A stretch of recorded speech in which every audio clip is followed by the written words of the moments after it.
Hey, we're live. All right. Welcome to the Gordox Pub. We had a kitchen renovation. Sorry for the, because it's a pub. We haven't been on for a while.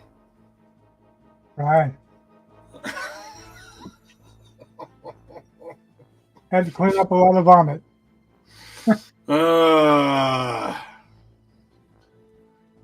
Anyway. So I need the link again. All right. So I can see the next page. I mean, I could probably tinker around here for the whole stream, but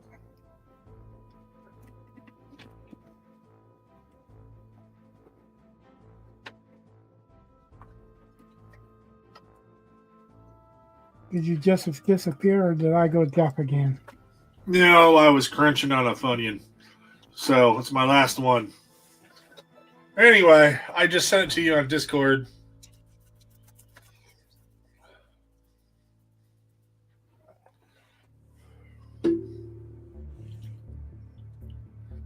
So you do more stuff with Discord than I do.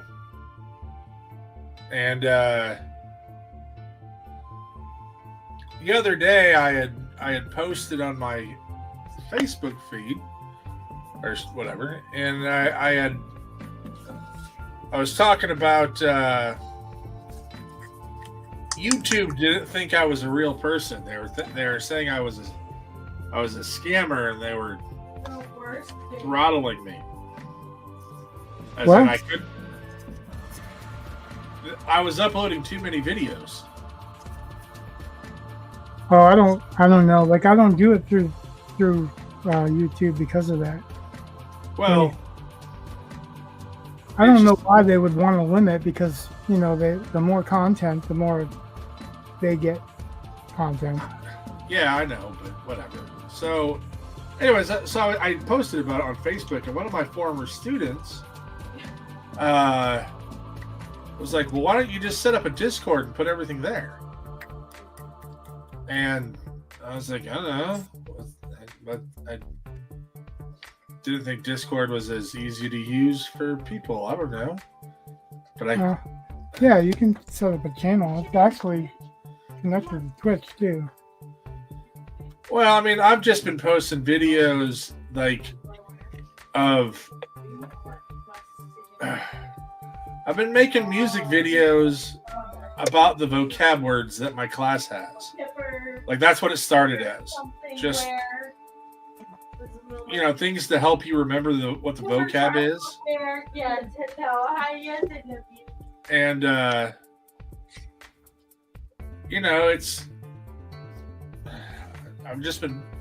if you think about music, one of the best ways, the fastest and easiest ways to memorize stuff, by putting it to music and learning this, music that you like. And you know what I mean. And using AI to make the. You want to hug before I take off? What? Hold on. Okay. Well, I mean, you can talk, but I'm gonna mute Hold on myself. to what? So I was just, I guess I'm just making, I started making music videos over educational concepts that some of the stuff I've made, there are songs about Spanish or English phrases translated into Spanish, because I got students that don't speak English, and just trying to make something that they could listen to, start picking up some of the vocab. And quite frankly, I should start listening to more of it, because it works both ways. It's in Spanish and it's in English, obviously. So, I don't know. So I just don't see the point necessarily of a Discord server. I don't know. I never go on there to search for anything. But I've done some math ones and all kinds of stuff. Well, so if you do your own channel, See, I don't do it because I don't do all the tech stuff behind it, so I don't know. Don't know, and I'm not interested in the extra work. But Yeah. I mean, you can create channels for any of the subjects you want to, and then any of you allow whoever going to be a member to be a member and participate. So, like, if your students are participating and being a member, um, and they want to ask questions, and you want to be able to get to those questions, maybe not in class or maybe extracurricularly or whatever, you can just, you know how Discord works. You can go to it at any time and read the message because it's basically a message board, but they call it channels. So um, you can also link videos and all that stuff there, which is, that's actually how I get the word out for here, which is, not a massive word, I guess, in my case. But Well, I'm just worried. I mean, there are a couple issues that I'm worried about with that. One is, yeah, you got to be a subscriber or whatever, a member, which makes it a little less public. no, you can put out an invite on any of your channels, Yeah. and you can give them an invite if they want an invite. So like you like if somebody's in your class and they want to get a hold of you through there, they can email, you can email them through the school or whatever, so it's above board. Yeah, that's And, that's the part I'm worried about. I just want to make sure everything is nice and transparent. Parents Right. know what's going on, and Yeah, Discord's just a chat room, really.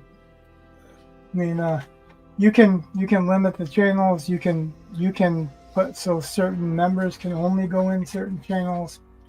yeah, And you could invite the parents as well. So um, it's a decision you make anyway. I'm not trying to convince you either way. I'm just saying that because you said you know more about it than I do, and I'm just saying that it's probably a pretty good way of keeping in contact with anybody that wants to be in contact.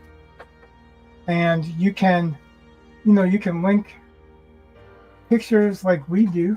You can link pictures, you can link videos, you can link whatever. So if they've got questions, and that must be something going by your house.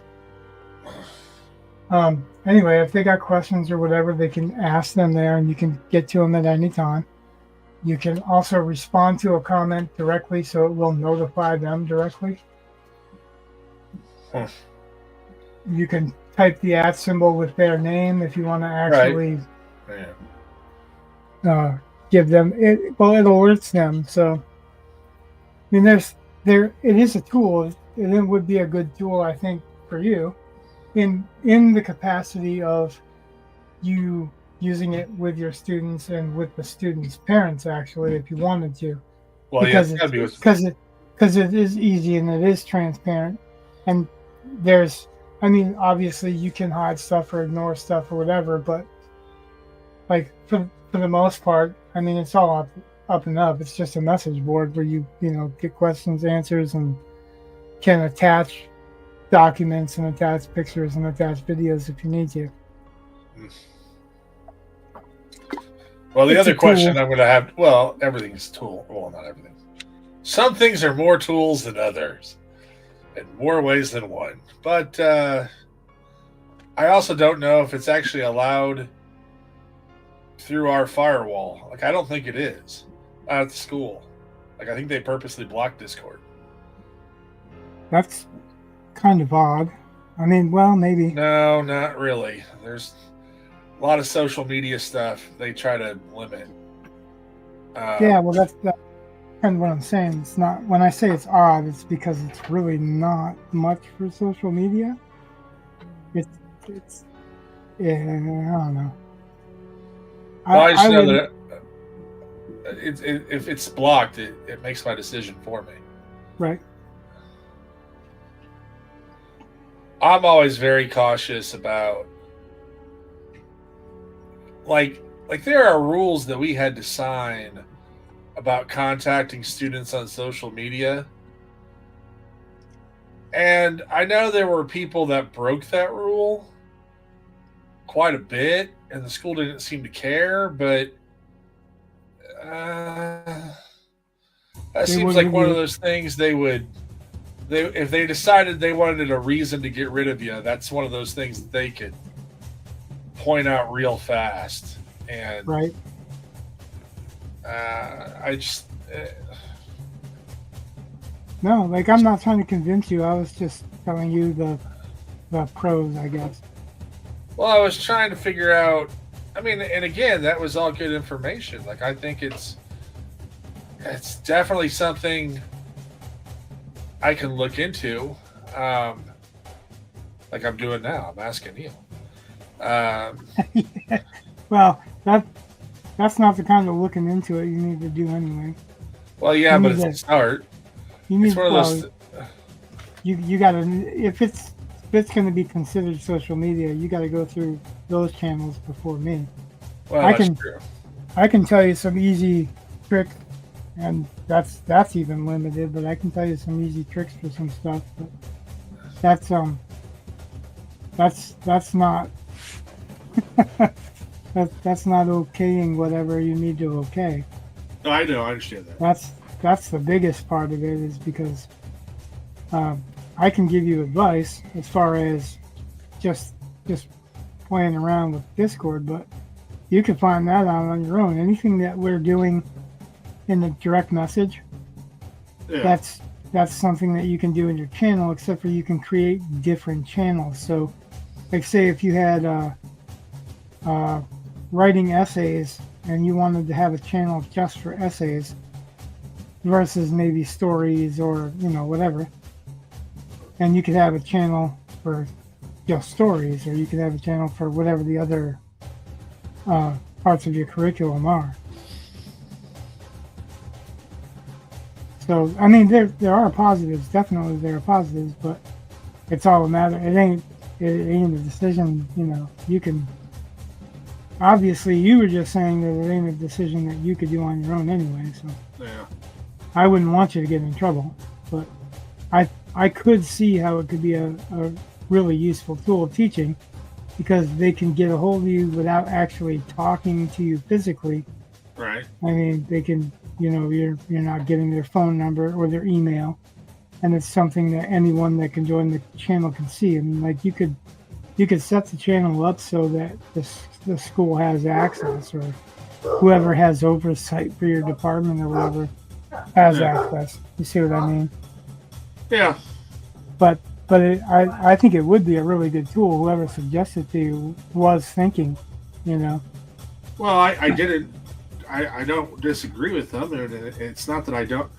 He's old enough and he's done enough. Even in school, I would have been like, because it's tech stuff. He's always been like this. So I would have at least been mindful. Like, there are some things that, like, I'm okay with saying that I don't know everything about whatever. And some of the stuff I'm getting into, like at work, it's kind of funny because there was a kid that the tech lady didn't know what OBS was, because I was asking, because I was trying to figure out how I wanted to do a project with students. And I was also asking because to see what I can use with the school and things. And it's not in her wheelhouse. Like she's had no reason to play with OBS. right, But, and that makes sense, because like OBS is generally made for streamers, and streamers actually I think started as gaming things, so yeah, that you could probably. you could play with somebody and then talk to them and record it, so you could see playback of stuff later on. And Yeah.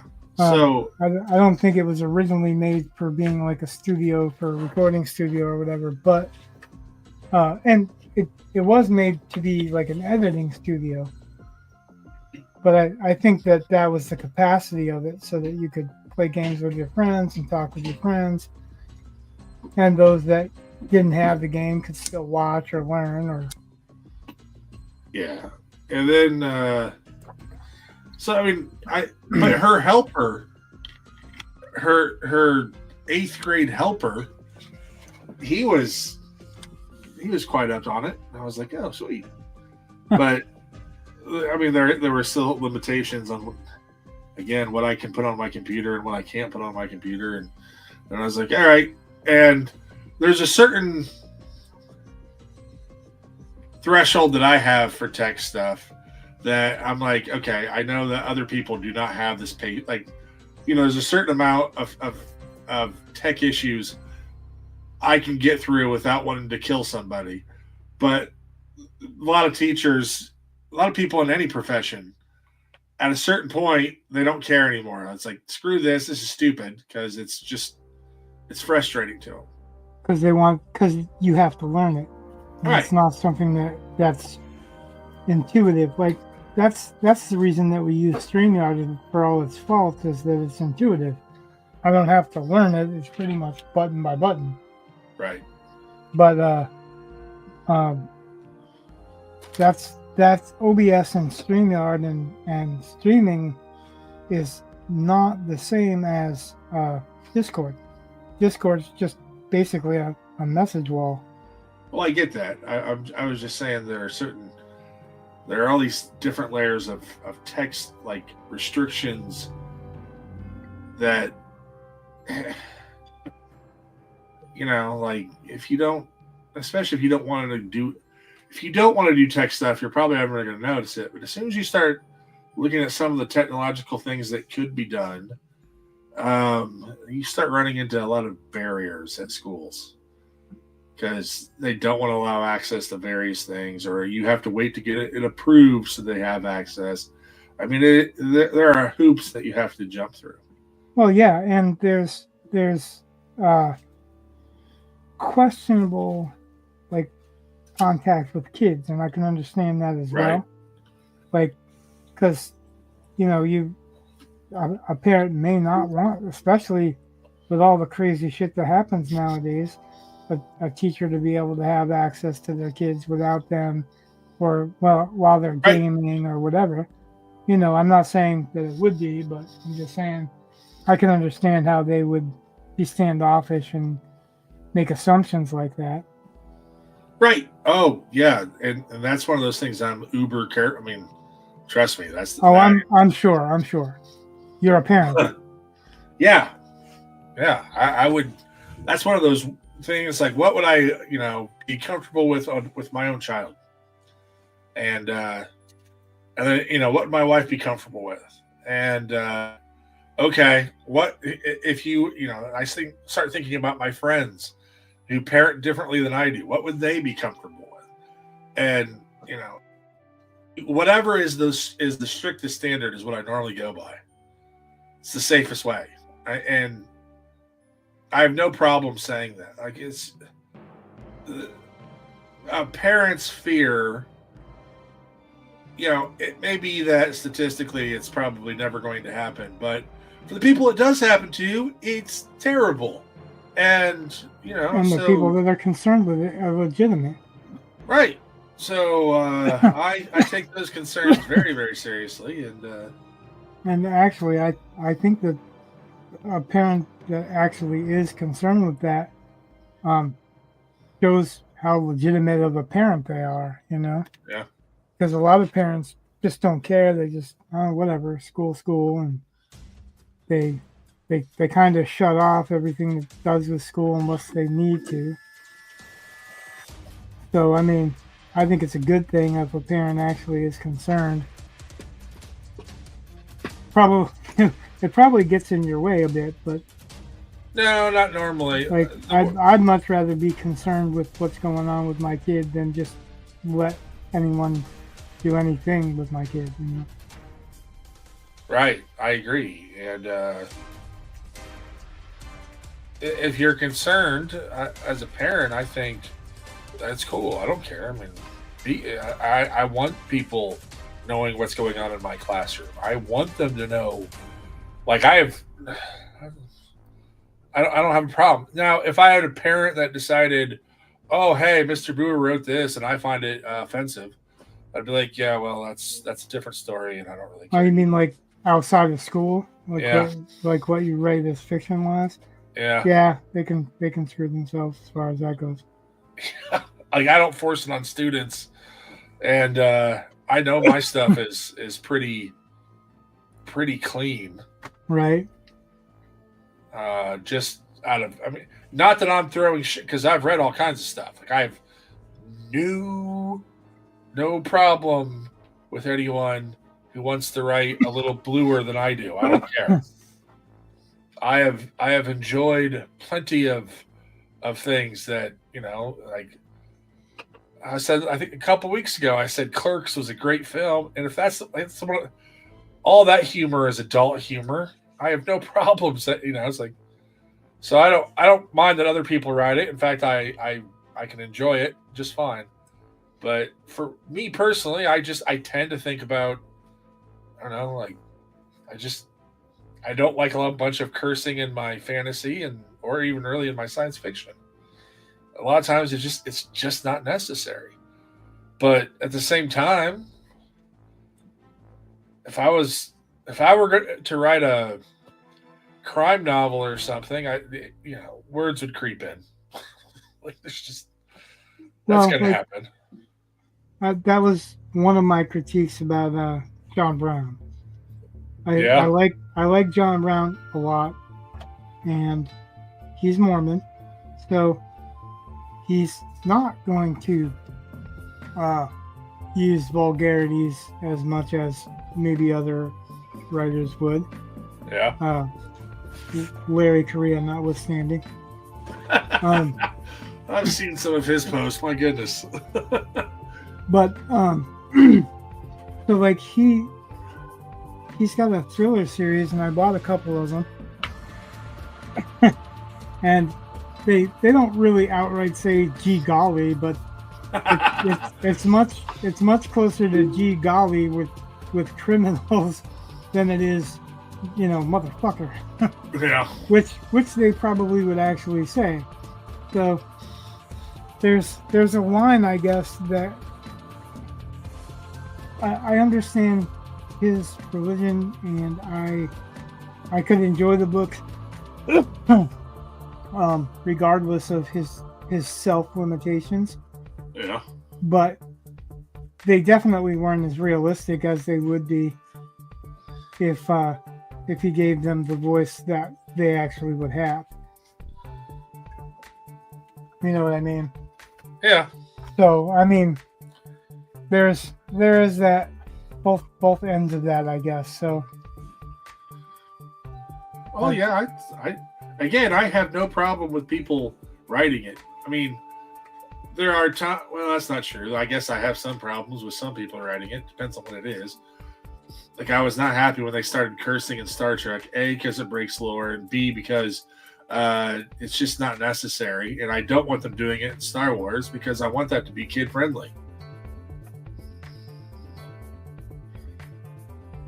But those are if you want cursing in Star Wars, it's called Firefly. Yeah, and I have no problem with it in Firefly. Right, because that's what they established that from the beginning, though. Yeah, and they don't actually curse in English; they curse in Mandarin.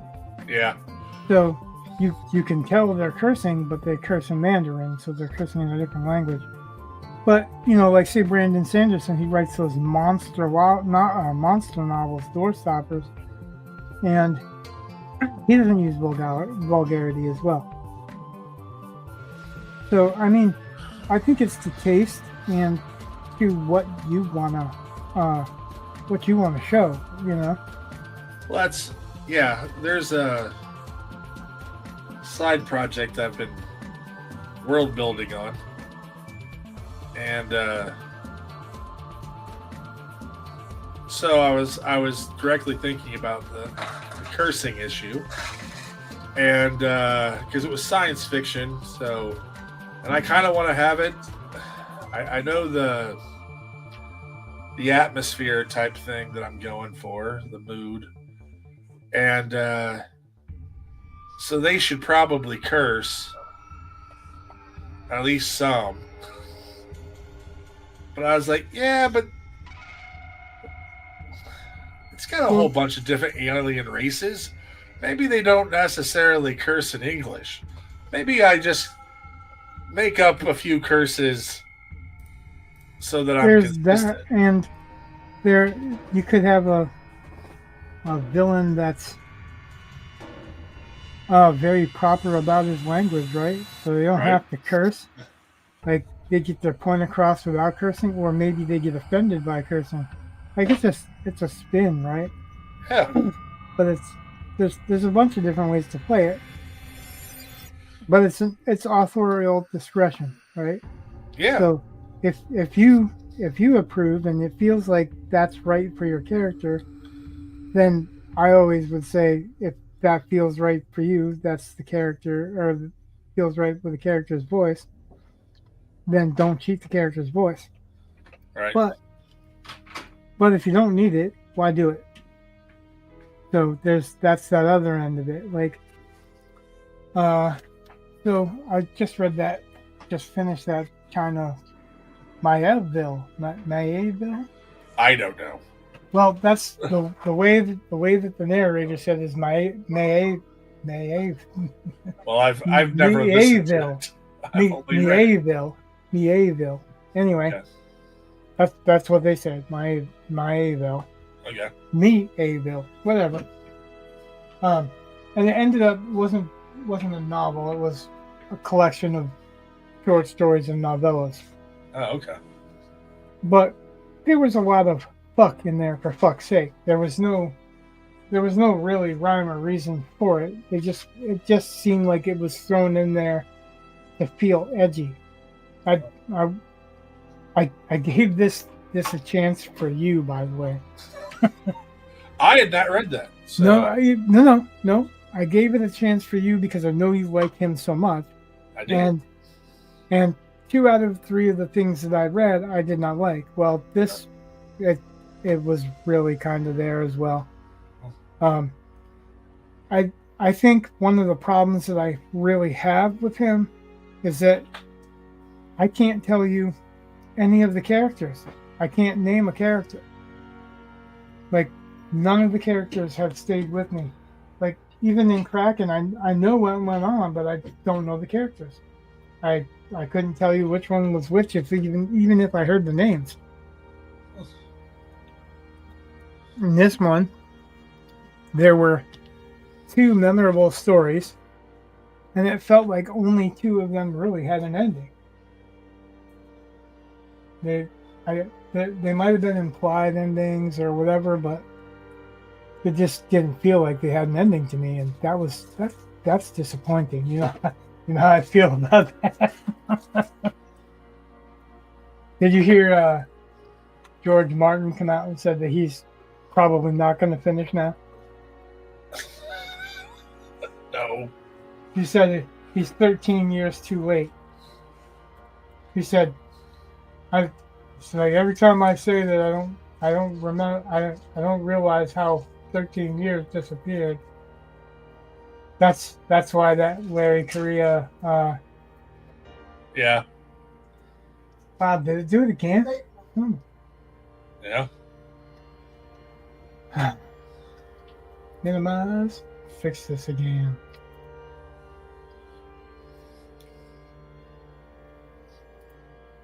What's ridiculous too is that every time that I have to fix my camera,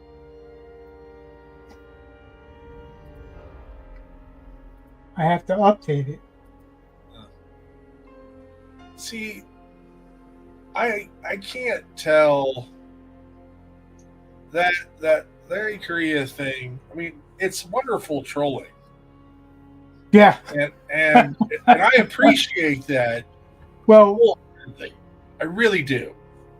So I'm not criticizing anyone per se. And if the George R. Martin fans want to get pissy because I appreciate the trolling, I have nothing to tell you other than I guess you're going to be pissy. But I also kind of wondered though. I was like, his book is going to get a lot of it's a publicity stunt too. Like, I'm sorry, like I can't help but say that this looks kind of like a publicity stunt. And What? I mean, Larry, you mean? yeah, Well, obviously, I mean, so there, if you've been keeping track, there has been exchanges between the two of them. now your camera's gone, but that's just epic.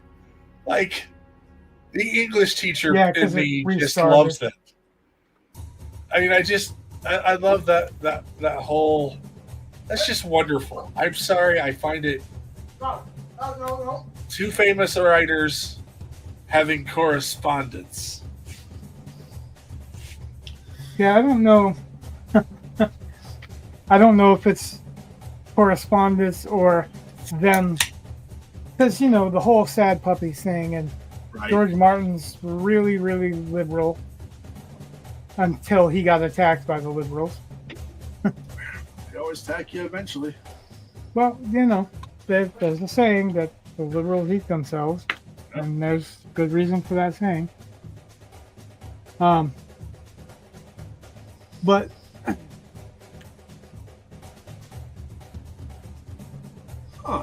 so Larry was saying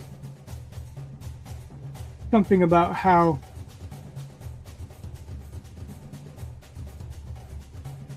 the World Fantasy Award was,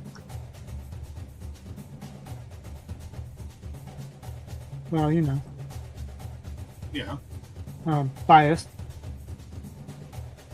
And then Martin was just claiming that it was jealousy and all this other shit. But Martin didn't know what the hell he was talking about, and it turned out to be whatever Larry said was actually a fact. But when Martin got involved, started talking shit about Larry, then Larry started talking shit back, because Larry's like, I don't care how big of a best-selling author you are. And then the fact that Martin hadn't finished his series, and Larry didn't only finish one series, he finished like 3 series in the time that Martin's claiming that he was supposed to finish his last 2 books. So that dedication, saying, see, George, it's not so hard, it is a troll, it's a joke, but it's an answer to George Martin, who was trying to call Larry a hack, and Martin hasn't finished shit in years. So who's the hack? I mean, I guess that all depends too on what you consider to be a hack. But it was meant to be insulting and deprecating, and Larry's all like, well, at least I can finish what I write. And he was also, I mean, Martin was also criticizing Tolkien. Like, who the fuck are you to criticize Tolkien when you haven't finished your own shit? Tolkien at least finished. And Tolkien actually had real world building. Like I have publicly, and I will always publicly say, I as an adult, I did not find the plot of the Hobbit as enchanting as I did as a child, because it's just a lot of random things happening to show up at the right time. We've talked about that, and we're not in agreement over it, so we'll just leave it at that. I mean, you can go on with your point, but yeah, we're not in agreement.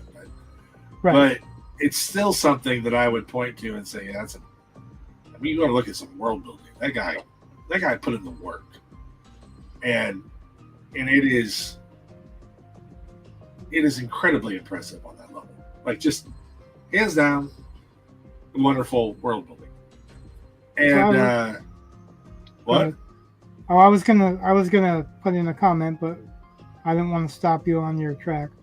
Well, I just think that, to criticize, like, I even when I don't necessarily like it as much as I used to, like, I can still recognize that those are some amazing books, and they're highly influential, and a lot of work and care went into them, and I can appreciate the artistry of the, of the mythos that's created, the historical aspects that were infused into it. Like there's just it is a work of art. I don't care. Like yeah, it may fail on some levels for me, but I Well, can still see, recognize it as being great. art is in the eye of the beholder, and no art is not flawed. Right? That said, Martin, his world building was actually a lot of taking British medieval history and or Irish or Scottish medieval history from that area and putting that in his stuff, like the Red Wedding. That's a real event. Yeah. That he took that from. I mean, obviously he had embellished it, but it wasn't like he created that. It was all his idea or whatever. It was a historical event. The whole relationship between Cersei and Jaime, that was pretty common in nobility in those days. So, and I've actually seen people from England get pissed off that he stole their history and capitalized on it. So, that said, that's actually kind of where Tolkien started as well. Because he was researching for the Oxford English Dictionary and hunting down the meaning of words and tracing them back to their roots. He did a lot of studying and went to Scandinavia and Finland and Sweden and all that, and picked up a lot of their myths. And he used some that were obvious, like Gandalf was an actual person. There is a tombstone for a Gandalf. And Gandalf the Grey is basically Odin. Like, that's what Odin did, walked around with the same hat, gray robes. So he actually said something about regretting Gandalf later on because of that. But there's clearly more to it than just that. I mean, he had influence from Rome. He had influence from Saxony with Germany, you know. So a lot of the Norse religions, the Norse heathen religions, are very similar to the Germanic because they're basically the same core.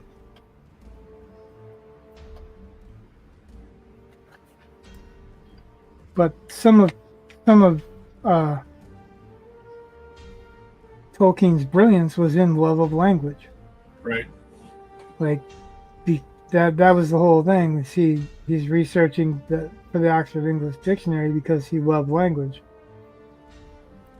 Martin doesn't appear to have the same affection.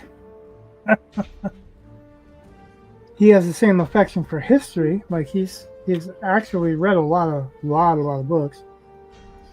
And like I started reading Cornwell because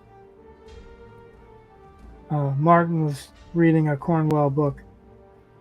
And I was like, who is he reading? Who is that? You know?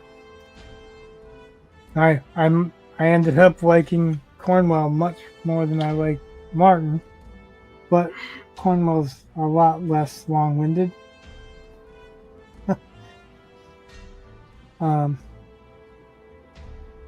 I think actually, except for when you get to his Arthur books, which they make a show of now.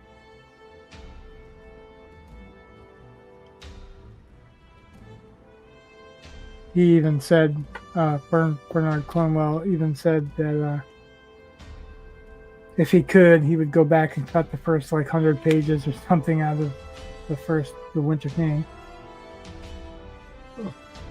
And I thoroughly enjoyed it, but I can see what he's saying because the first 100 or so pages, and you're introducing the character that's telling the story is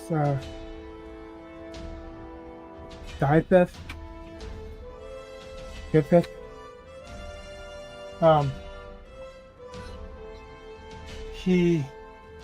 He's a priest at the end who's rewriting.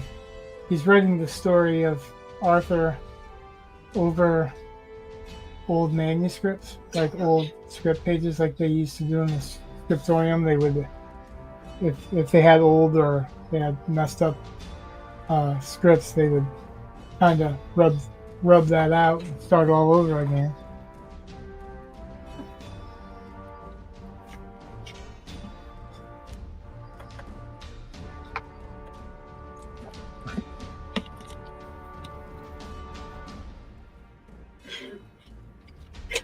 Oh well, I don't think I am going to get to the next page.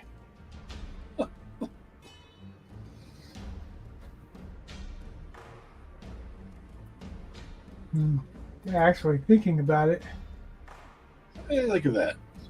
what doesn't happen on page 8 is probably what's going to be the first panel on page 9. He's getting ready to on page 8, but he doesn't do it, so it's going to happen on page 9. I've gotten into way more rendering, I guess, than I should have in the penciling, but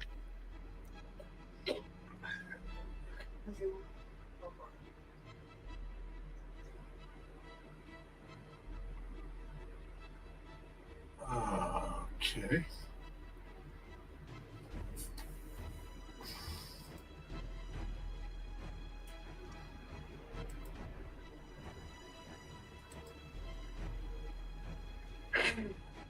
yeah, like I think Korea is really trying to poke the bear anyway. Yeah. But I actually also think that he would like to see Martin finish what he started, which is really ironic because how Martin treats his fans by saying I don't have to finish this and blah blah blah, which really kind of sucks because you've spent 20 years buying his shit to fucking read the end, and he says, well, I don't have to finish it. Well, then you know that at some other point in time he's going to do that same thing to you. But Larry actually defended that at one point. Do you remember that? Like, No. It's true that you don't owe the fans the next part. Like, you can stop whenever you want to. But I guess that's true if you wanna to say you can literally stop it whenever you want to. Yeah, you can. But there's going to be a cost. There's definitely going to be a cost with me. I'm sure there's other ones that are going to be there's going to be a cost with,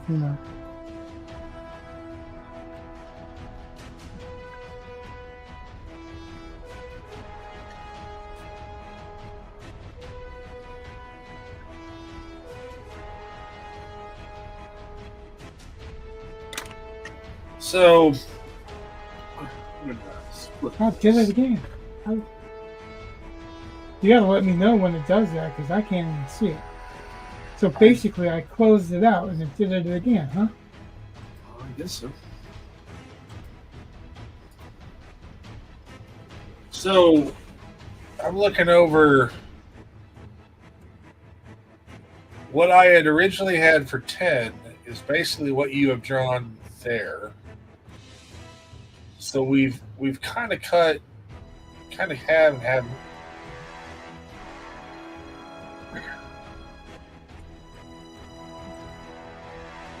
I just think that we've kind of cut pages 9 and 10. What? And I don't think fine. we've gotten to 9 yet. We're still on 8, I think. Yeah, we are, but I'm looking at the script, and I know on page 10 was Mastiff and Dynamic Death Grip of the was Sewer Bowl from Hell. And and that's basic. I mean, I realize it's no longer a sewer bowl. Why It's not? well, because you drew the demigorgon. You didn't get my message, huh? What? What message? I messaged you on my phone. Like that night, that very same night, About what? about making this not what it appears to be. Oh yeah. Well, that wasn't part of the script, so I forgot. But okay, so Well, that's that was because the next thing you said was sick, and I was like, "You oh means yeah, does that mean because you I was like the idea?" Yeah, that's what I said. Like, if you look, my response was, "Does that mean you like the yeah. idea, or are you not feeling well?" I remember that now. I remember all of that now. Yeah, because I had the idea. That's why, like, if you see here, they're only so big, but here they're like giant Okay. because they're not real. Right. Okay, that works. I can It's a do that. defense mechanism. Well, it still doesn't change the fact that I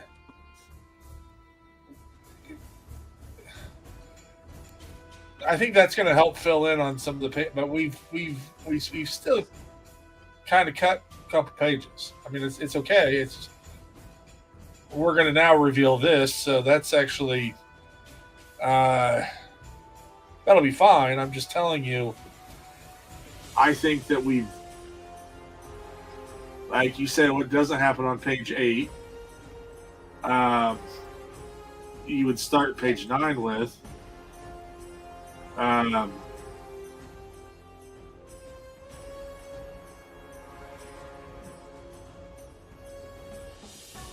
Yeah, so I kind of think, yeah. Well, here, I'll just. Let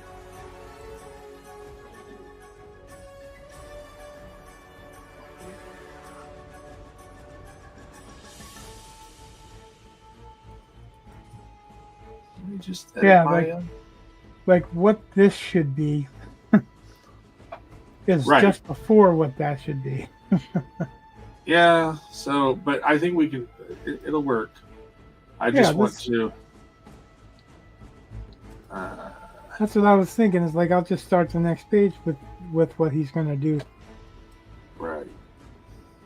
So.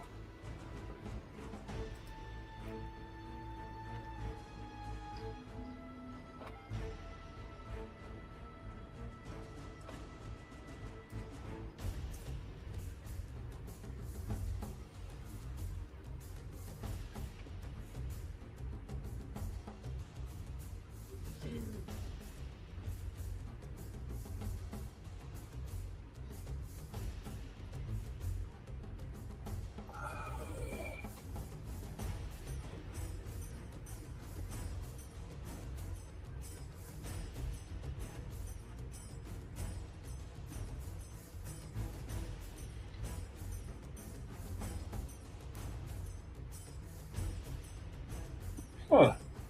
Okay. Yeah, I actually was waiting to see what you thought about it because you never said. Well, I was not having a good time. No, I don't blame you. I wasn't really either. And I've had my time since then too. So Ah, the plague.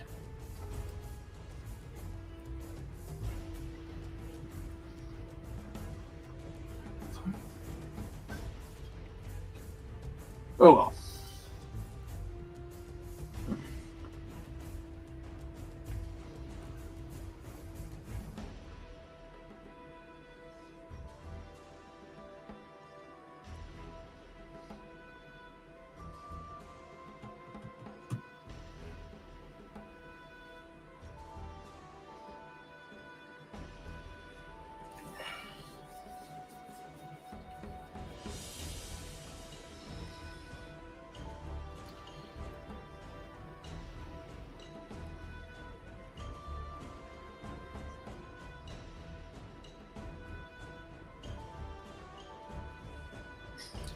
I'm gonna put something in the private chat because I kind of need to know, and I kind of need to know it sooner rather than later. And my phone is not within reach, so Well, that's what the private chat's for. yeah. Stuff you don't want to say out loud. Well, I'm not sure if I should say it out loud at this point, so I'll just ask.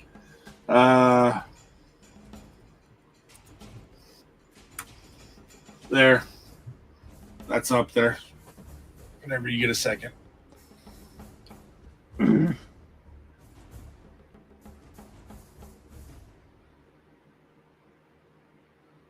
Yeah, I think I remember saying that and then thinking, oh, that's a neat idea.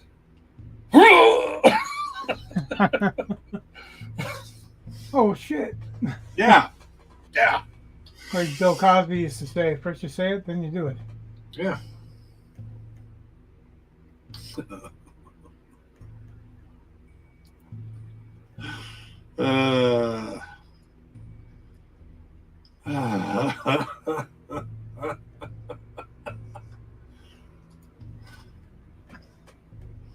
gonna fucking do that again. It's gonna pop right the fuck up. It's gonna be super close when it does. Well, let's see.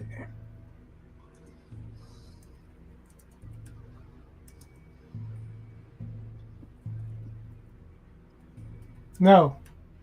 Okay. The answer is no. Okay, but there's one more thing. Because that's Because it could be whatever you wanted it to be originally, you know. okay. Well, I was just thinking, because I mean, he's okay. Well, that's fine. No vagueness here.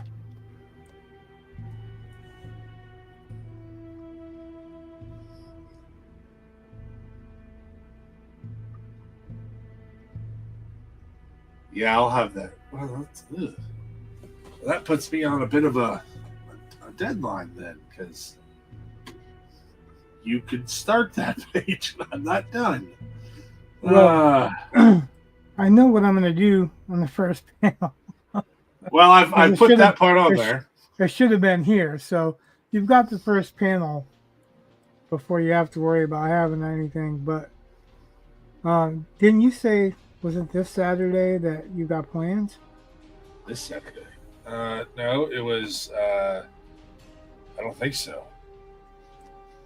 I told you that I got to be in Indianapolis Wednesday morning at 6 a.m. So I said Tuesday I am not going to be streaming. All right, so I inadvertently switched Tuesday for Saturday. No. I don't think I have anything. God, I hope not. No, that's probably what you said, and I probably confused it. That's okay. Cause the week that I've had, the week that you've had, you know, that's probably, you know. Well, what's even funnier is there. Oh, this is going to happen. Okay, so my attendance at work this year has not been the greatest. Like, there are people that have worse attendance than me, but this is like the worst attendance I've ever had, and it's nobody's fault really. It's a medical thing for my kid, and with Rhonda switching jobs and stuff, like it's just I had the sick days. That's what I've been saving them up my entire career, was in case something happened with the kids. So I've been using them. Right. But I still feel guilty about it. I mean, I just do. That's just, I'm always going to feel guilty. And so they're already talking that, okay, we have Monday off.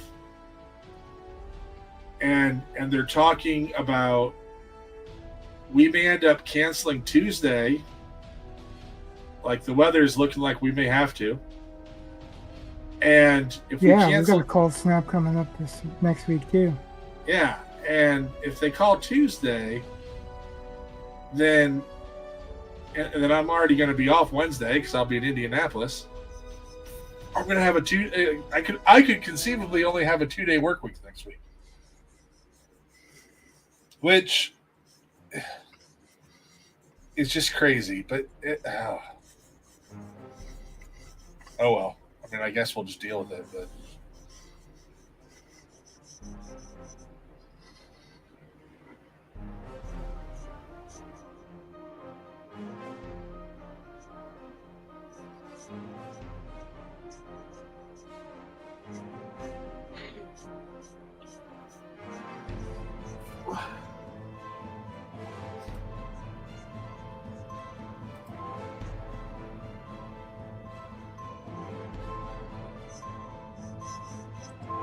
oh gosh, I'm really going to have to think about that now.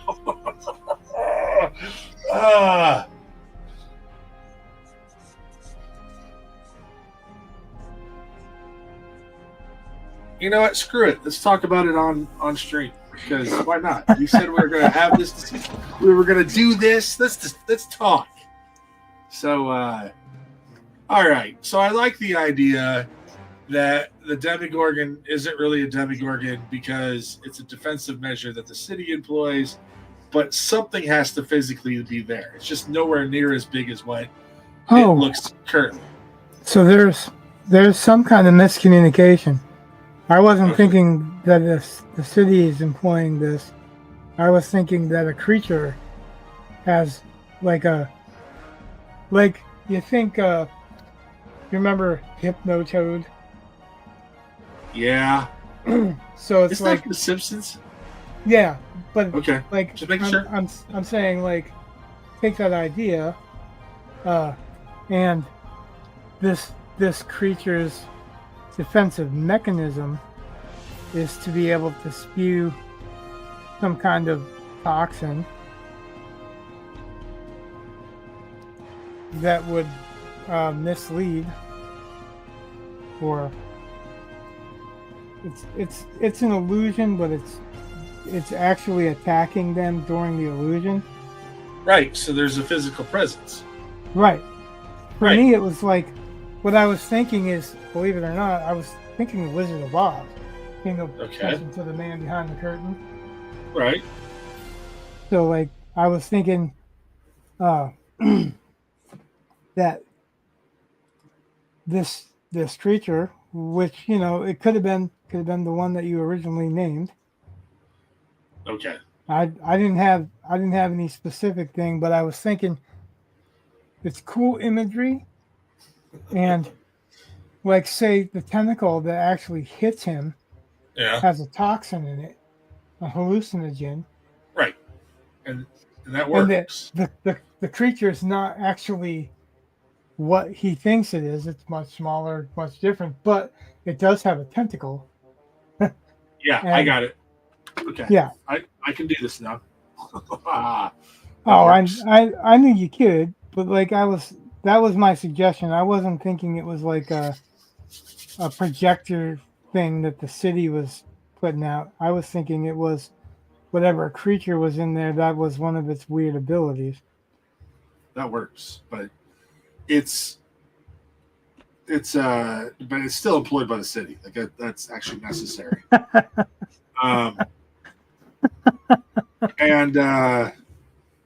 But everything else, like you come up with the motivations, dude. I'm just drawing the pictures.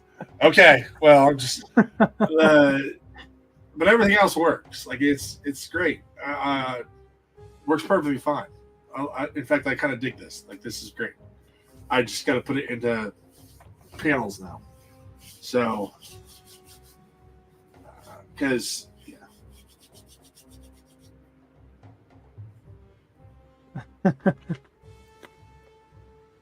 yeah, like, and it's going to be the very first panel on the next page. It's going to be a minute because it's going to be kind of graphic, right? Right. So, it's probably going to take up the next stream. So that gives you some time. Like, even if you come up with something before then, that's fine. But you don't have to feel like if you don't, then we're Well, screwed. that's fine, but I mean, uh, I'm pretty sure I know what it is now. I mean, now that I've, and it helps to know. Now that's going to be kind of.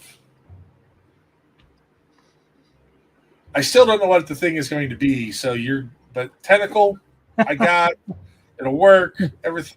You tell me later on, like, oh yeah, it's Not the tentacles real. Anything, you know. I didn't dig drawing a star mall, but I, like I like the idea of drawing the Demigorgon, but I just keep wanting it to get bigger. And we can't really do that and have it be a small bad guy unless it's a projection. right. But that actually works out really well because it introduces. We've kind of seen it a little bit, but it carries through that there are hallucinogens. There are people, ways of employing them. People know these things, so it works. I just there's a character I want to introduce, and I got to figure out kind of how I want to do it. Because it kind of messes. I mean, it just just the pacing of it all. I mean, where I put the guy and how you whatever. So I'm getting there. That's the part I'm figuring out.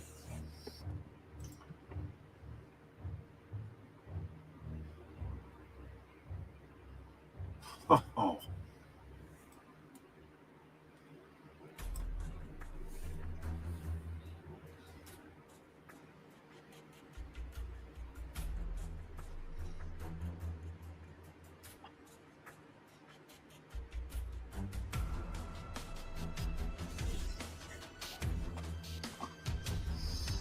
So I also read a book called The Buffalo Hunter Hunter.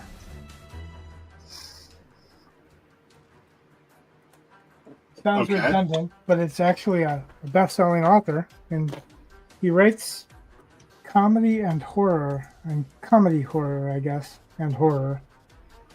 This one actually, I think you might enjoy it because, I had my issues with it.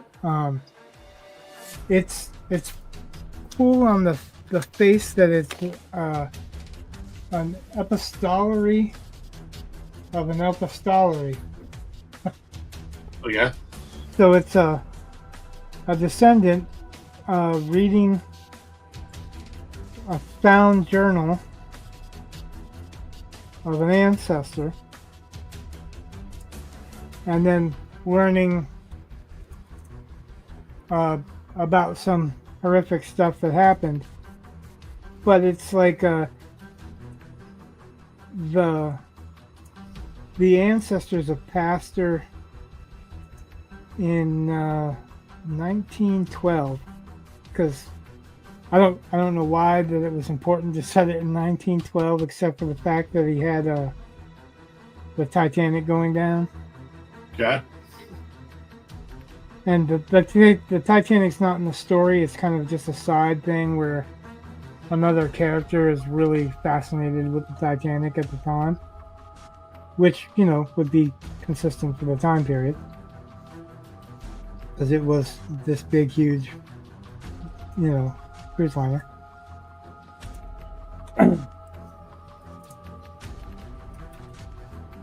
And so and he's telling a story. He's recording a story that's supposed to be a confession. Ostensibly, it's a confession that this Indian's making. And I'm not being politically incorrect because that's what they're saying. And the guy who wrote this is Native American. So if he can say Indian, I'm just quoting him. Well, Oh, like all the hoops you have to jump through. Well, it's a fact. So I mean, like they can take it up with him, and he's got the ancestral right to say whatever he wants. It's kind of like the N-word, right? I guess. If you're black, you can write that word all you want. If you're white and you write that word, you have to be very, very careful and get like 7,000 black guys' permission written out in the back of the book or whatever. But so the interesting thing is it's a vampire.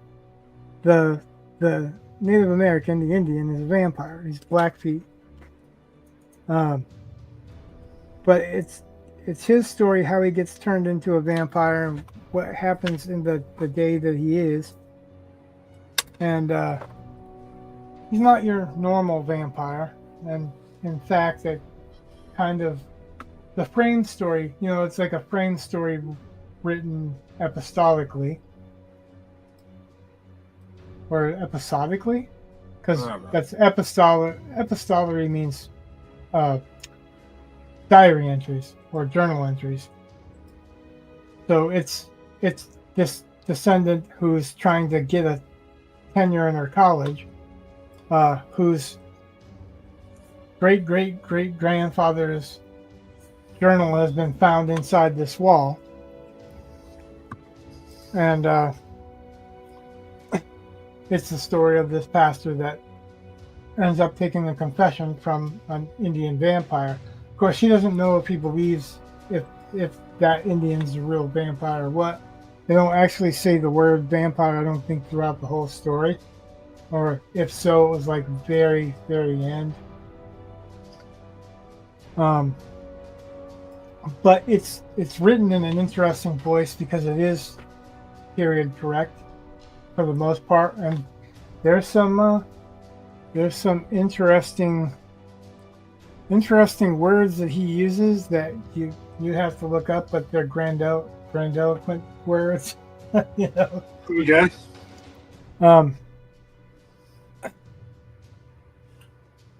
I don't think I like the last chapter because it's that like she's talking into a recorder and she's worried about this danger or whatever, but by the time you get to the end of the chapter, there's no danger for her to be worried about.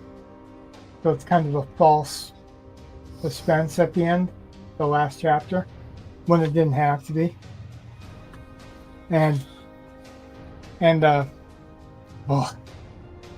like I don't want to give it away, but so there's this theory, or the rules of the world, the rules of the magic of the world, I guess you would call them. Yeah. Is that whatever a vampire feeds off of, that's what he becomes. So if he feeds off of Native Americans, he looks like a Native American. If he feeds off of white guys, he starts becoming a white guy. If he feeds off moose, yeah, he starts getting antlers, and so that's really directly relevant to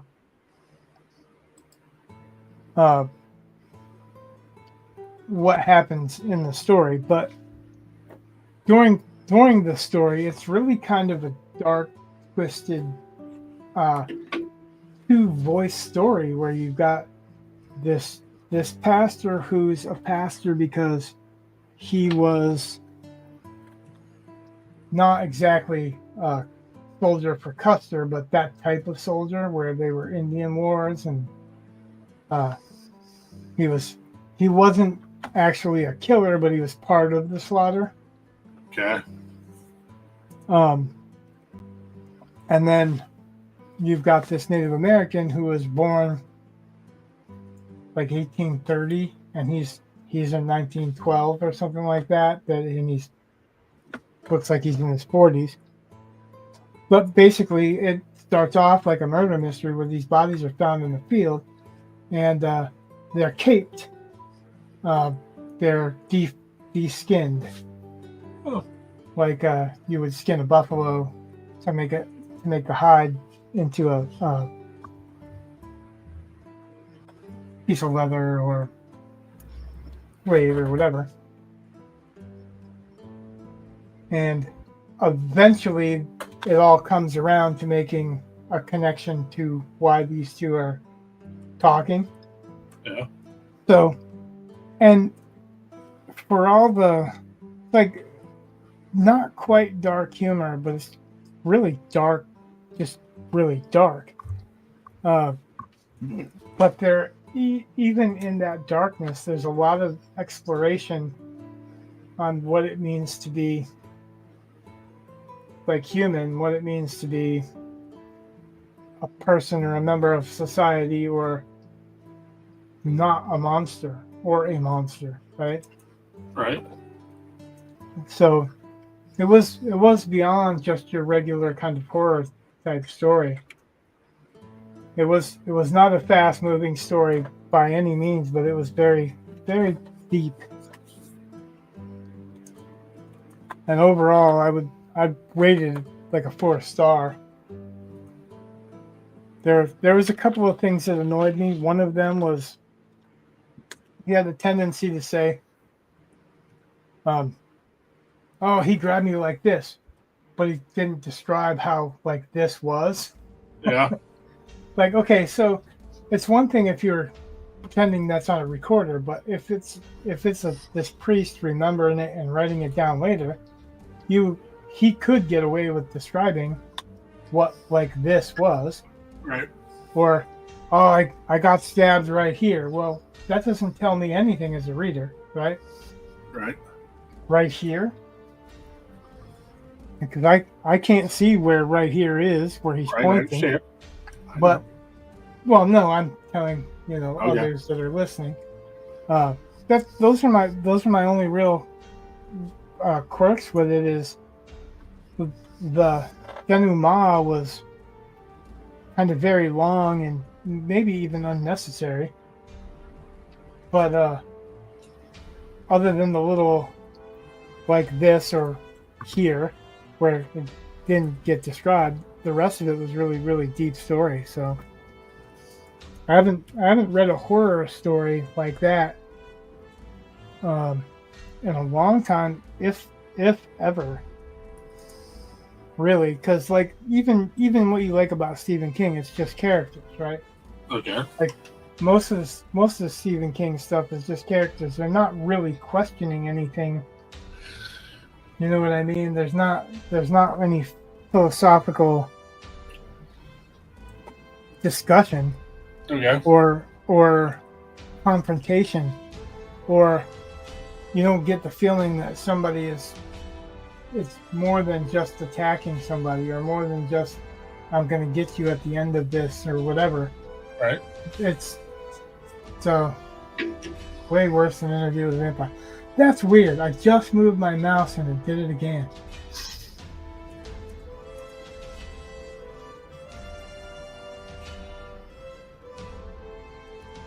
Is it back? Yeah. What? Ah, that's screwed up. So I'm gonna go close on this so you can see what's going on Well, then I'm gonna right here. Because the water's all turning up. Oh yeah. Yeah, that's just light. What? Oh yeah. Because this would be colored darker, but I'm just trying to mark it out before I worry about how dark it gets. And like I said, it's penciling, so when I ink it or however I'm going to approach it, that's going to be important. I got to come back up in the top and finish this thing out.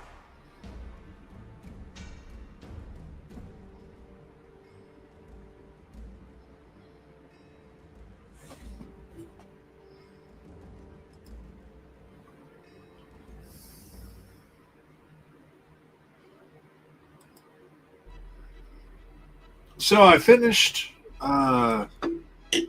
Skeleton Crew the other night, and For some reason, I just thought Stephen King when you said that. oh, that's funny. But yeah, no, the Star Wars Skeleton Crew, Yeah. I got that. It took me a second, but I got it. and I felt they stuck the landing pretty well. Had some tropes that I'm not overly fond of.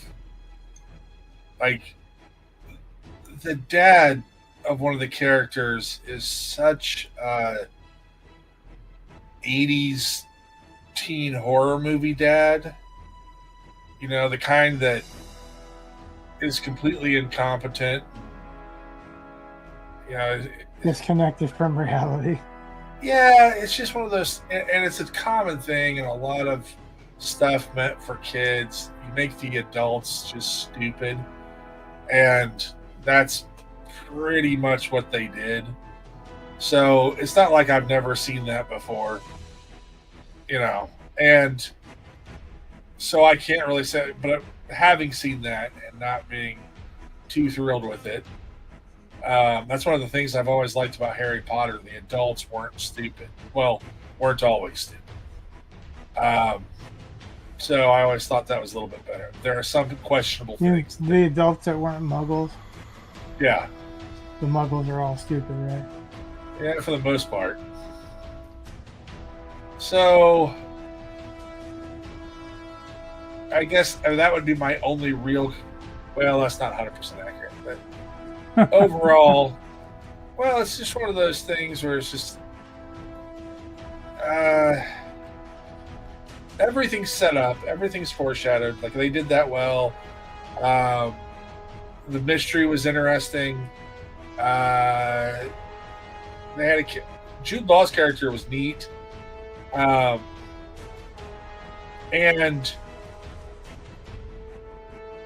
overall, there were plenty of times when I would be sitting up here with my TV in my own little space and enjoying the show rather a lot, just happy. And I've seen other people now going on, Star Wars is back, and I'm like, yeah, but you were like, some of those people that are saying Star Wars is back are the same people that said the Acolyte was good. And I'm like, yeah, okay. So I don't necessarily trust but some of them you can kind of tell, I'm sorry, are just paid shills. And that's fine, whatever. I can enjoy the product of a paid shill. If it's entertaining, it's entertaining.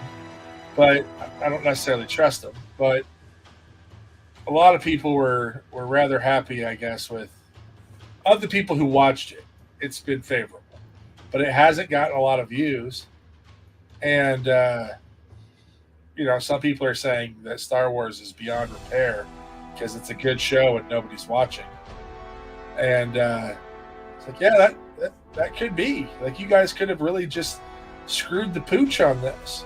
Well, how many times does it take for you to burn yourself on the stove before you stop touching the fucking stove? Right. But I was also thinking, because, again, I think Andor is really fantastic. So I've always liked that one. And Mando, or The Mandalorian, he's getting his own movie. But yay. Well, I saw a video clip and I thought, oh, that's like the part with oh God, who's the Irish, the Boston comedian? He's not Irish. He's a Boston comedian, that white guy, Bill Burr. Bill Burr was on as a character in The Mandalorian. And he is an ex Imperial sharpshooter. And he has a better character arc in a very short time. But he had a better character arc as a former Imperial officer or military guy. I guess he wasn't an officer, but he's very clear in the shot that he wasn't a stormtrooper, because the Mandalorian was making fun of his aim, saying that if you're an Imperial sharpshooter, that's not saying much.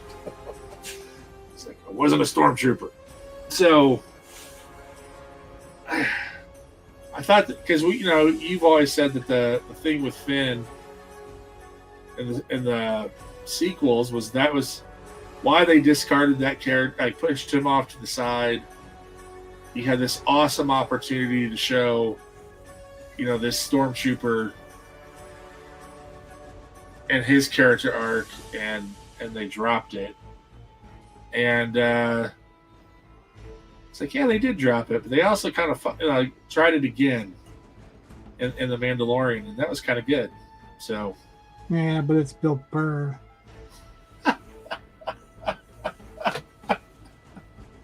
Well, if you don't like Bill Burr, then I guess you're not going to like that, because Bill Burr is pretty much Bill Burr and everything. Yeah, right. And Yeah. he's not. It's not the same opportunity. Like it's not the same opportunity that they had, because Okay. John Boyega was pretty much an innocent. Oh, So he could have been the Black Luke Skywalker come from a stormtrooper. You know what I mean? well, Bill if you want- Burr, even if he was a sharpshooter or whatever, he's never going to be that kind of innocent stumbling into what's going on that John Boyega's character was. Not to mention that he was a person of color, and he had he didn't have to be, I don't know how to put it, but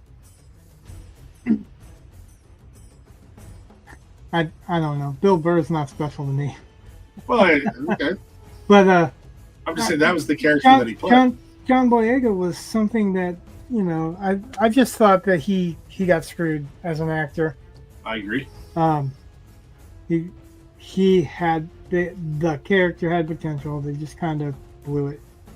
And it would have been nice, like even if they went back and maybe did that in the why couldn't they do that same thing by pulling that character in there? Oh. What happened to John Boyega after or John Boyega's character? I don't even know what his character's name was. It was a number at one point. It's Finn. That's right. So what happened to Finn after Rey did what she did? Like what was going on with Finn after that? Like he could have been, he could have went there. They still had time or chance, opportunity to explore his character and make it a better character. Like I don't really care that he was a person of color so much, but the fact that they had an opportunity to have a person of color as a hero, as the farm boy, you know what I mean? The innocent guy, the hero's journey. He could have been his hero's journey.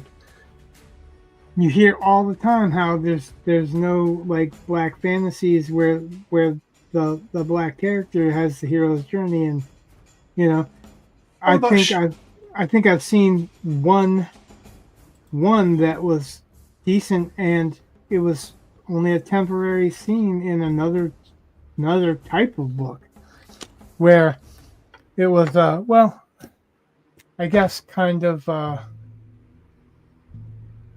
Wild Orchid, except for it was her and not just an innocent kind of villager that ends up being something special. I was thinking The Last Dragon. That's a hero's journey. What part of that? Showed up. Yeah, but for the hero's journey, he would have had to start off like a farm boy. He wasn't. He was already practicing kung fu. Yeah. He was just a quiet, shy kid practicing kung fu. Gun fu.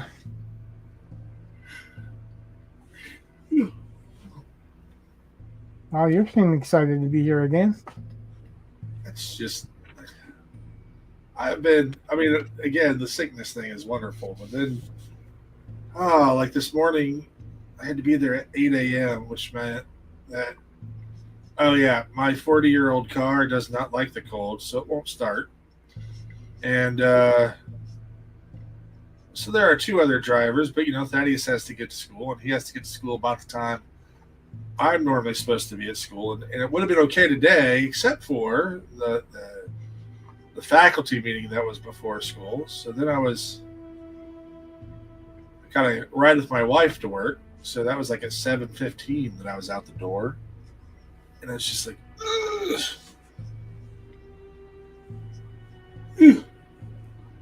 Ugh. So I feel like I've been burning the candle at both ends.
That's not getting better.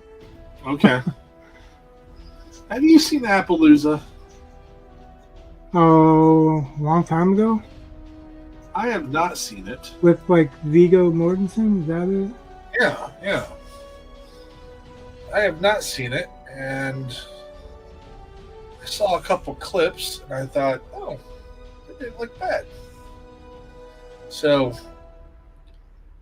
the only problem is, I don't think it's streaming anywhere without paying for it.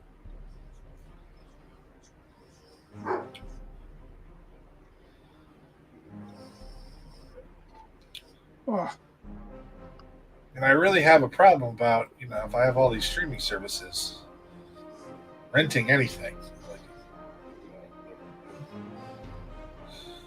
well, they don't have everything. I Unless know. they're like they have everything. But you Yeah, gotta pay for it. Yeah.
Hey, your camera's back out again.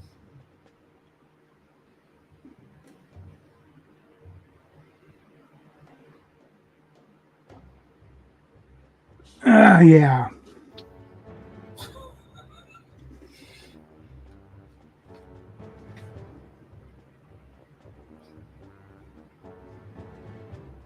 But it's not as far out as it was, so. Or at least, like, for a while you were in the It's shot. pretty far out because you can see stuff Yeah, I get that, but I'm to saying. the left of my desk. Oh, is that on your left? Well, to the right of my desk. Okay. Because that's an armrest for tattooing. Yeah. This is the edge of my desk.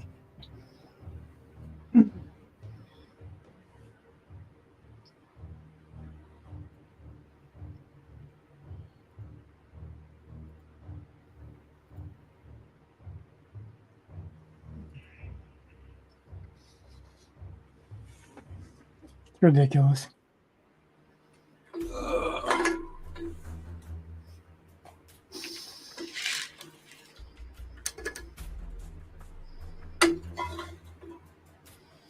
Okay. I'm going to go for my midstream stretch.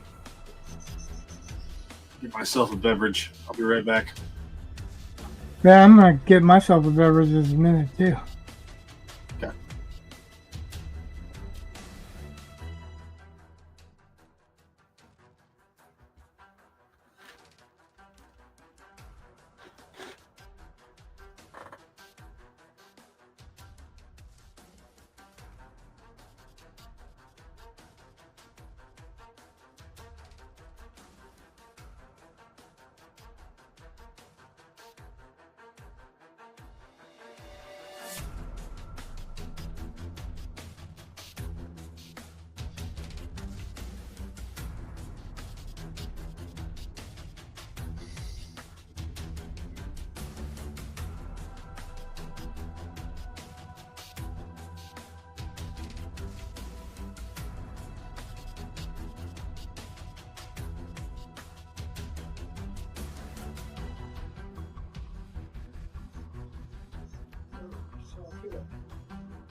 And I've returned.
All right.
my time for a drink.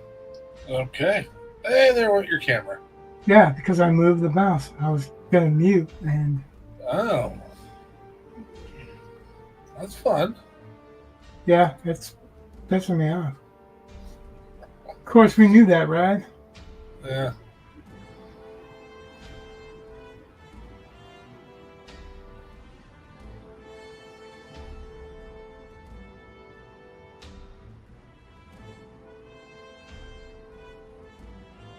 Yeah, so I had to make, well, I didn't have to.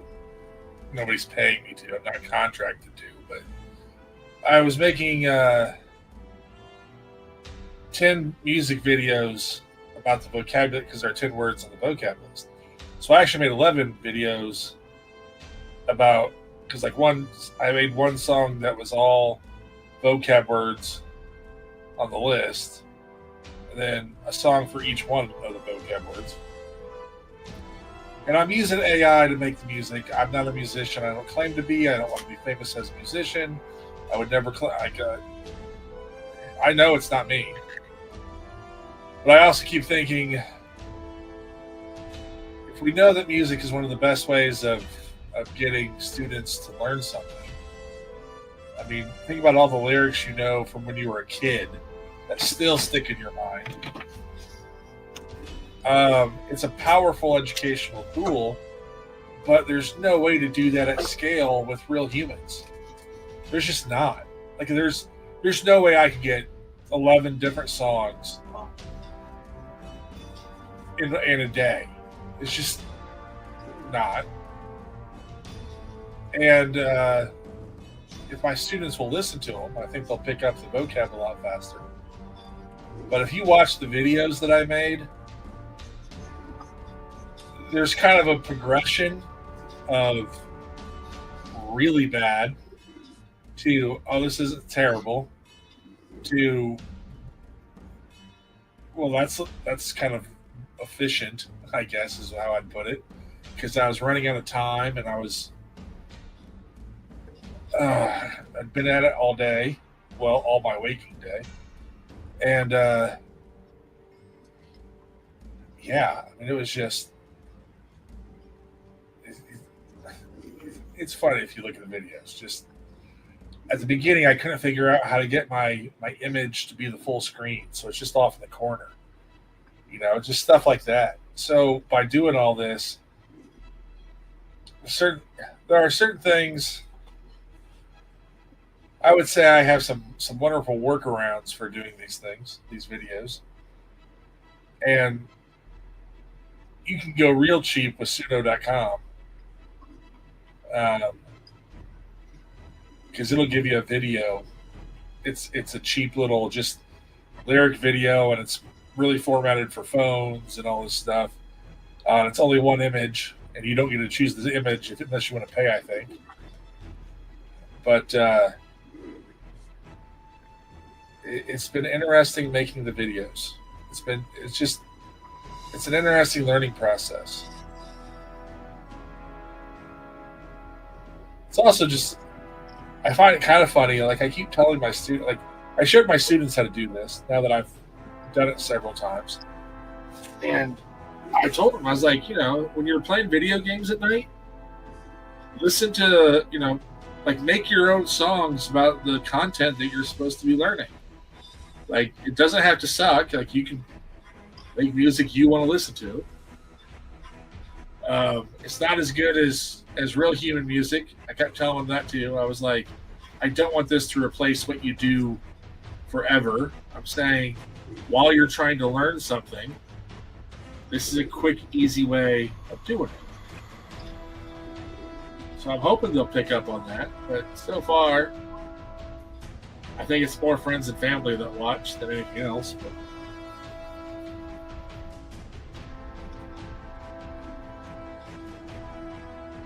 can't say that I didn't try to reach them in a different way. So we'll see.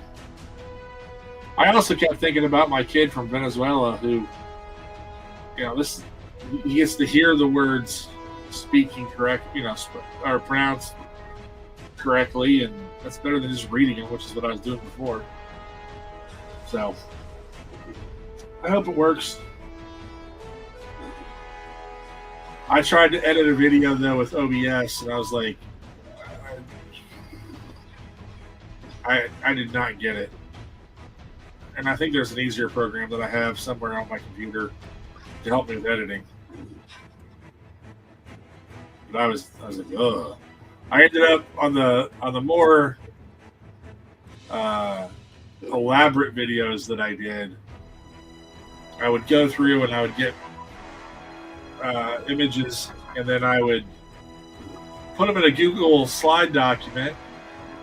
But I had to manually time it myself to switch screens because I was like, I can't learn another program. I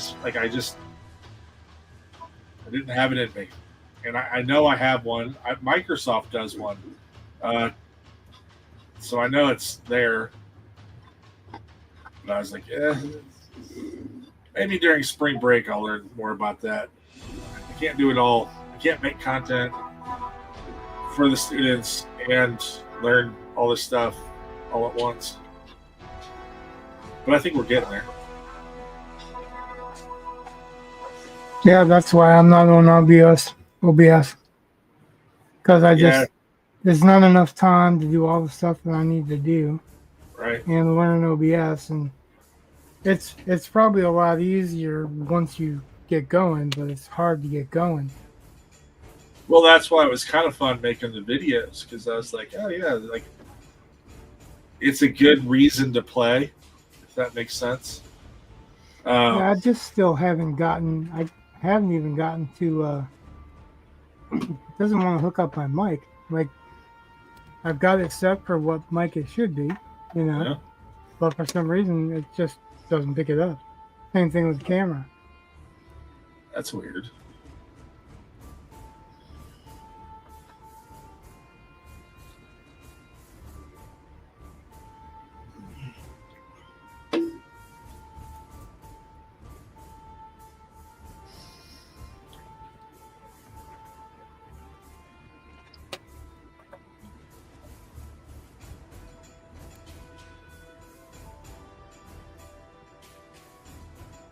Yeah, I think that's pretty much that page Yeah.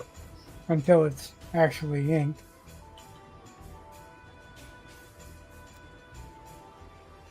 That big panel, there's a lot in that big panel. I agree. I dig it. And I also dig the fact that,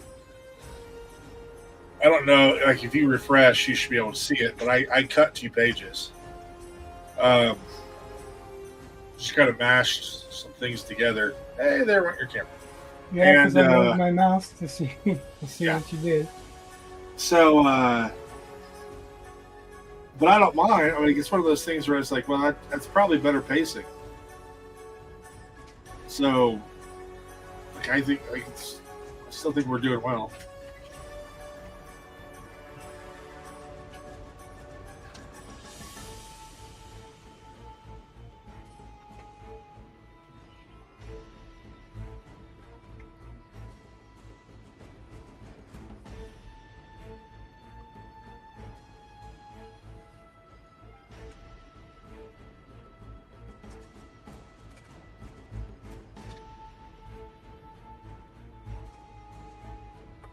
So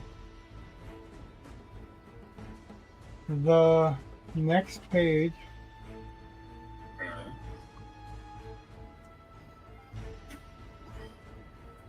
Lamont is the cop. Yeah.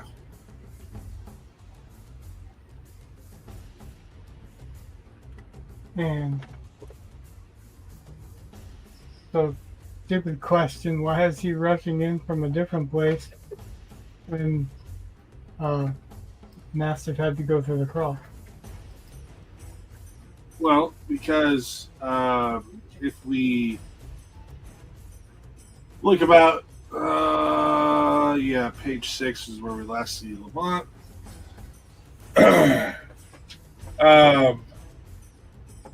And he goes down through the crawl. makes sense to me that Lamont, who does not necessarily want to go through the crawl, would try to go through where the crawl would naturally lead to. So if Yeah. I need to say that, I can do I that. guess more what you it's not why Lamont doesn't go through the crawl. That's It's why does why Mastiff go through the yeah crawl? why Mastiff Because does. you don't know if it actually leads there. It just happens to be that Lamont got lucky. Right, but that's the thing is that yeah, got lucky is kind of weird, you know. Well, you have to make sure that they're not in the crawl, which is what Mastiff did. He knows they're not in the crawl. If you had just gone down, he's following a trail. right, and Lamont is simply saying, "All right, so where does the crawl come out?" And it calls it, and that's why it's different ways of getting into the sewer. And so Lamont's not incompetent. If they're not in the crawl, then they could be near the sewer. And if they are in the crawl, you've got Mastiff going one way, and you could have men coming up the other. So it's not.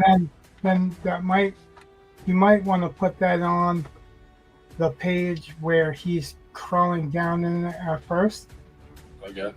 Like it could be something simple as Lamont saying, I'll take the elevator, or I'll take Right. Yeah. We'll meet up at. Right. Okay. Yeah, I can add that in. Yeah, it wouldn't be a big thing, but enough for it to make sense to the reader. Yeah. Yeah, I can put it in page 60. Looks like we have a bot. Yeah, I saw that. Hi, Drab Phosphate. I already think we have the best viewers. So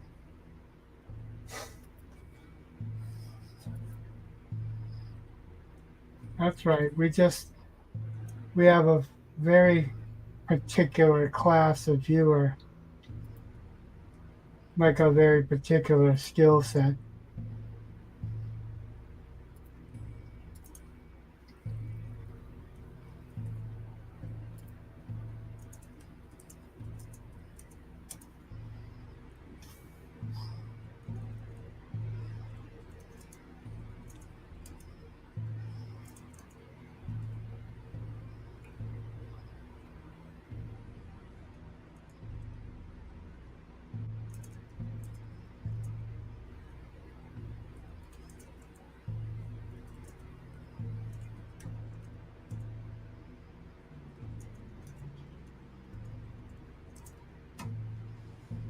all right, I already had some dialogue. I just put another line of dialogue on page 6, and that should cover it. Right. I know there's plenty of places that I said, oh, you could write some stuff in here. Right. And then you got to keep in mind too, like they can. There's nothing says that they can't communicate through other types of communication. Right.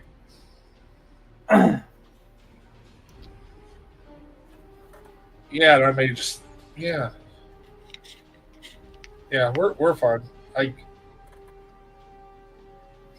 When it's all said and done, I'm sure I'll go through and look over the dialogue and all kinds of things like that, just because before we put it on there. But we have to know kind of what's going on, so that's why it's important now.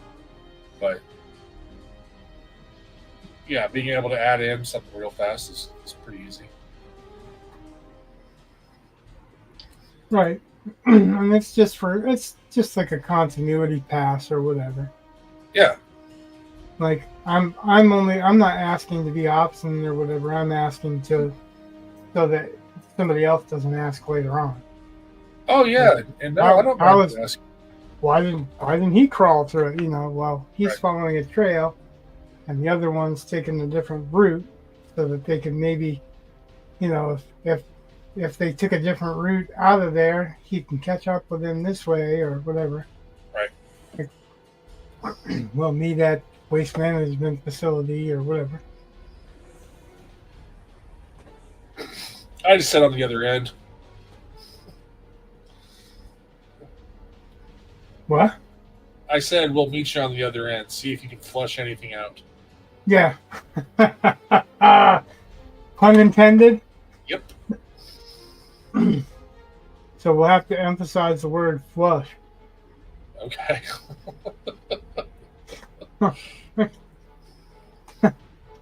See if you can flush anything out. Yeah.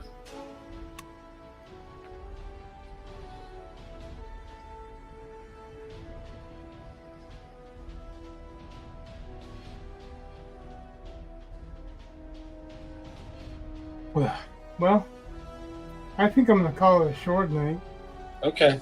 because we're still clarifying the next page up, and That's fine. it's 10:15. I've got kind of a funky stomach, and Yeah, that's fine. well, yeah, I'm still tired. I'm telling the viewers, I had a feeling you're still recovering too, anyway. Uh-huh.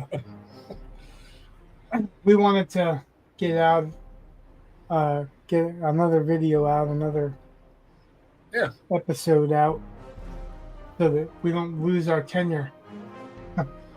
Yeah. We have Sorry. to put so many out a month. So fortunately, it's not a whole lot, but the better that we stay consistent, Yeah. So yeah, that's the what page is that? Now it's page 8? Yeah, it's page 8 that's finished. And yeah, we're ready for page 9. Yep, page 9's got 4 panels. So I start maybe thinking about some